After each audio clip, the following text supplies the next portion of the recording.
2009 parliament 15వ లోక్సభలో తెలంగాణ ఉద్యమ సందర్భంగా ఉద్యమ స్ఫూర్తిని నింపేటువంటి పాటలు అందించి తెలంగాణ సాధనకు ఒక మూల కారకుడుగా అందశ్రీ గారి యొక్క వారి జీవితాన్ని కొనసాగించారని చెప్పడానికి ఈ రోజు వారి పాటలు వారు ఇచ్చినటువంటి స్ఫూర్తి నిదర్శనం వాటి సందర్భంగా మనవి చేస్తూ వేదిక మీద చాలా మంది పెద్దలు ఉన్నారు. ఇప్పటికే గౌరవ ముఖ్యమంత్రి గారు అందశ్రీకి సంబంధించి సముచిత గౌరవాన్ని ఇస్తూ వారి చరిత్రను పాఠ్య పుస్తకాంశాల్లో పెట్టడంతో పాటుగా వారు రచించినటువంటి గీతాన్ని శాశ్వతంగా తెలంగాణ ప్రజలు తెలంగాణ ఐక్యతకు ఉండే విధంగా జయహో తెలంగాణ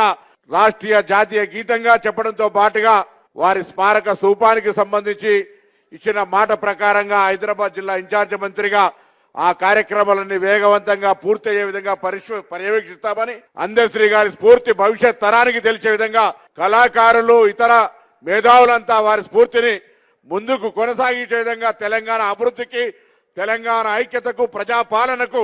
నిండు ఆశీర్వచనం ఇవ్వాలని కోరుతూ అందరు నమస్కారం చెప్తూ సెలవు తీసుకుంటాను.